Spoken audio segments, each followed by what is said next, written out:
Yo, what's up mga Kadoy TV Sports? Welcome back dito sa ating malupitang channel na nag-iisa lamang po ito. No, unique. Bakit ko nasabi? Sa pagpapatuloy malalaman nyo. Well, anong pag-uusapan natin na ba? Nandyan na.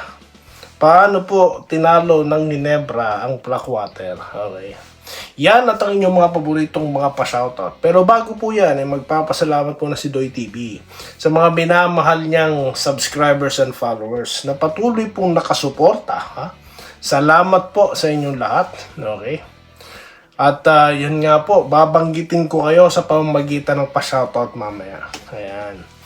Okay, topic muna tayo. Mabilis lang to. No? Wala naman pong masyadong pag-uusapan dito sa topic natin. No?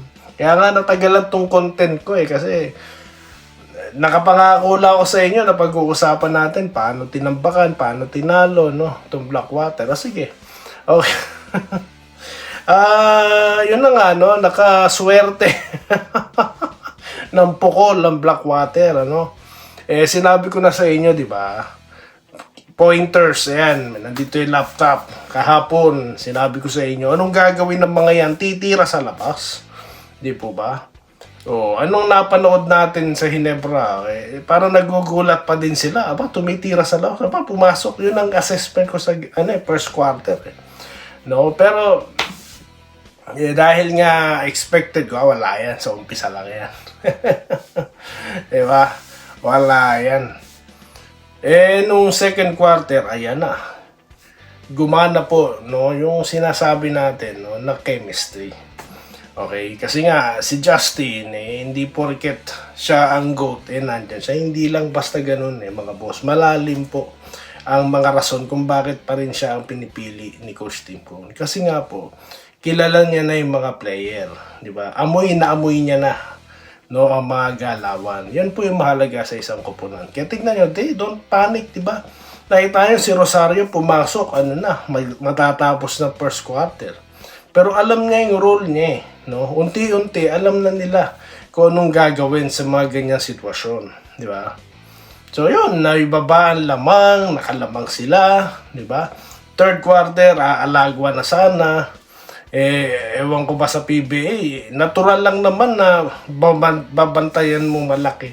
May mga contacts talaga doon, di ba? Yung ibang, ewan ko, wag na, baka sabihin niya, nagrereklamo tayo sa referee, no? Pero may mga let go na dapat dun Kaya sila nakahabol. Dapat tampak na yun alagwa na Kaso wala. Mismatch na ka, puro pa foul. Pero kahit ganun po nangyari, nanalo pa rin po ang Ginebra. Okay? Nung fourth quarter, Stephen Holt mga boss. No? Yung mga gustong i-trade si Holt, nagbabago na mga isip nyo ngayon. Okay? So anong kapansin-pansin dito? Wala po si Carino ulit. Hindi na ulit nilaro. At sana po si Japet Aguilar, no, I hope okay siya. Kasi nagsuka daw po ng dugo no? Okay? Dahil sa fall niya, no? Hard fall po yon. So, yun. Hopefully okay po si Japet. At yun na nga, nanalo po ang Ginebra. Maganda po ang rotation dito ni Coach Tim Cone. Nakita nyo, no, kung paano talaga dumipensa itong pinto, no? Para sa akin, di ba, naobserbahan ko, na shutdown niya si Berfield, no? So, malaking bagay talaga si Pinto na paano nga ba yung ginawa nila? Nagganyan. Ano na? Ito naman Blackwater, ano ba yan? Nag-ano pa kayo? Nagrereklamo pa kayo? Umaasa pa kayong mananalo. Ito pangunahan ko na kayo. Okay. Ito ang aking paniniwala, ang aking obserbasyon. Di ba? Pwede kayong tumutol. Pero di talaga ako maniniwala. Ba't ako may prediction na hindi talaga mananalo ang Terapirma, Bossing at ang Titan susunod nilang kalaban?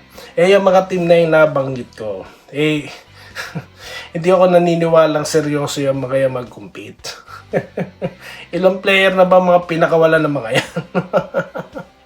Di ba? So, iisipin nyo na yung lineup na parang tagpi-tagpi, tatalunin ng Ginebra, hindi mangyayari. Kabalbal lang pong kaisipan yon. Binitbit lang ng import Ganun kasi, kung walang import yan baka po inabot na ng 100 ng tambak. Di ba?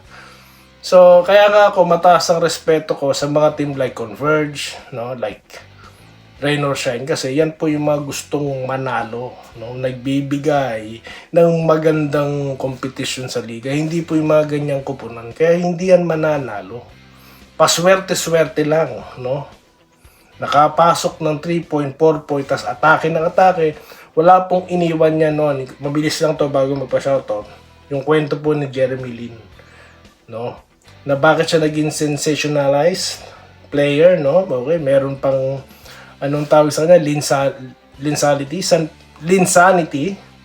Saan po nagsimula yan? He let himself play, no, kung sino siya. So yan po nangyari sa Terra Firma at sa Blackwater, exactly, no. Kaya nagulat, natalo San Miguel, naswertehan lang yun. Kayo naman, di ba nga nung araw yung Terra Firma naswertehan din yung itong TNT. Oh. Kayo ba naman nagugulat pa dyan? Ako. Kaya nagrereklamo pa. Tapos ito, magbabasa na ako ng comment section, may nabasa po ako dito, no. Tama na po, huwag natin pag-usapan yan, no.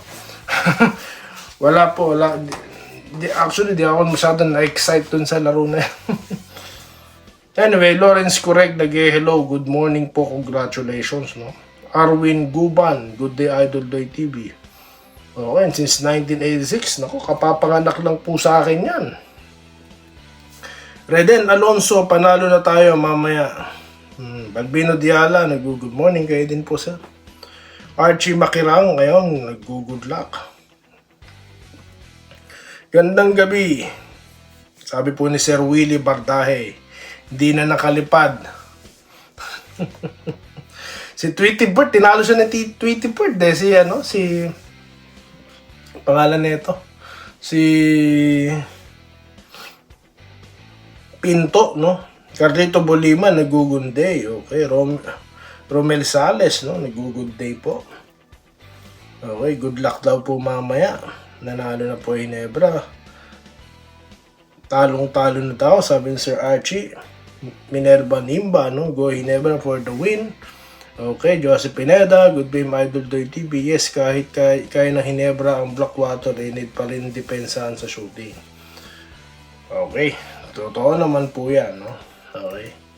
Gilbert Pudaka, nag-good BN Doy TV sa sport vlogger. Ikaw lang ang totoong mag-vlog. Maraming fake news na vloggers. Lalo na sports vloggers, kakaumay. Ayun na nga po. Huwag yun ang panoorin yung mga alam niyo po kasi mga boss, yung mga anonymous na yan, para sa akin, ano po yan organisasyon niya, or organized na po yan, parang kumpanya po yan. Kung mapapansin nyo, pareha sila ng mga setup, di po ba? Kaya, wala, for the views, for the revenues, no? Ang datingan nila. Kaya kahit wala silang katulad na sa atin na meron tayong advocacy, di po ba? At meron, sarili natin to no? Kaya yun. Rodwaldo Prasdilla, nag-good PM. Ewan ko po, baka po this time mailaro na yung Carino, no? Dahil di po natin alam ang kondisyon ni Japet, ha? Segundo Rillo, nag-good morning. Okay, what's up? Sana tuloy-tuloy na yung panalo. Naku, nakalimutan nyo, walang sana-sana po sa Hinebra, no? Di po ba matagal ko nang sinasabi yan? Walang sana-sana sa Hinebra. Blackwater? Bakit Titan? Ba't gagamitan ng sana? Nakakapanlumo naman po yung salitang sana. No? Kung ang katapat din lang kaya nga sabi ko, 3 bonus po ang laro. 3 tune-up game.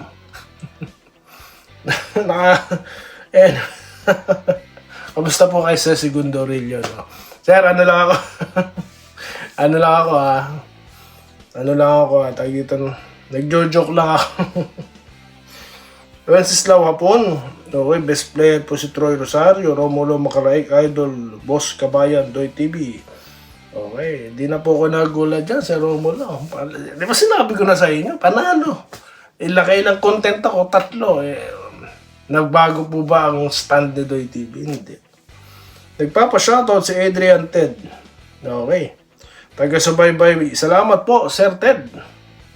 Bon Ryan Cantor, nag-good luck. Vincent Nava, ganun din, no? Okay, no up show.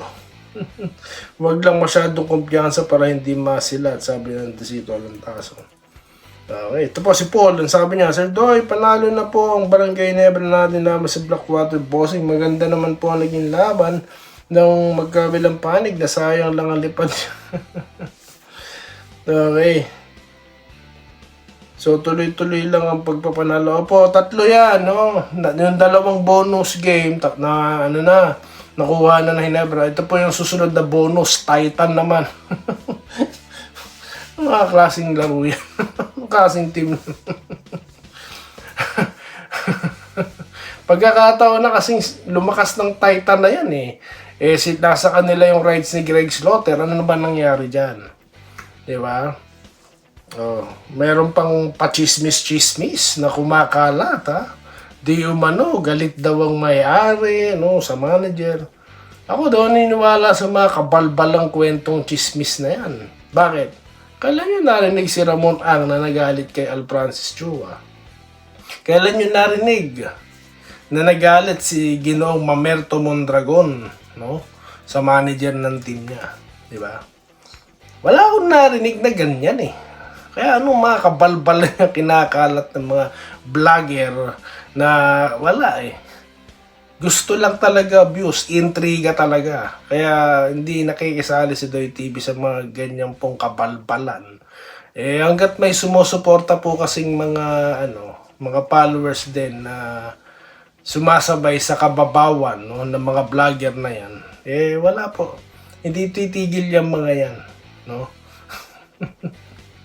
Nasa na yung lumalaban daw sa fake news na vlogger? Yung may milyong subscriber. Sir, ano na?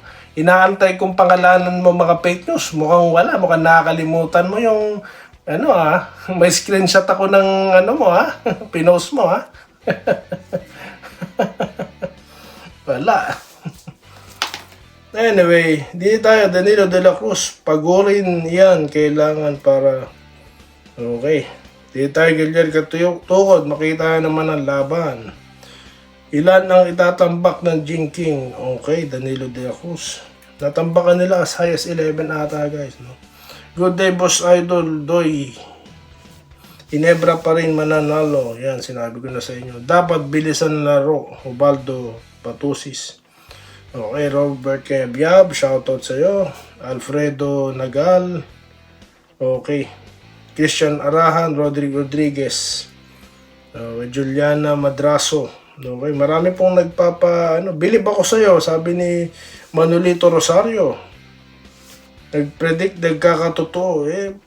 Naman, sa Blackwater lang kalaban paano ko isipin yung mga tagpi-tagping team na yan?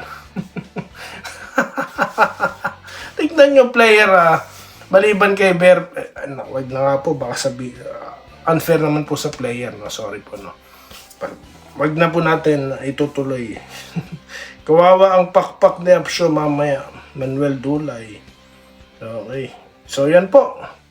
Shoutout po sa inyo lahat, mga boss. Meron tayong sasaguting comment ng ating subscriber. No? Di umano, referee na naman daw. Hoy! Mga pulpul na mga hater at mga vlogger na walang mga i-vlog na matino. Ano mga pinagsasabi nyo dyan? Daw, sabi ng ating follower. Na referee daw kakampi Blackwater. Kailangan mandaya.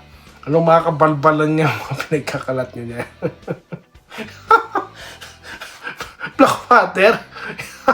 Pagkakaksayang daya.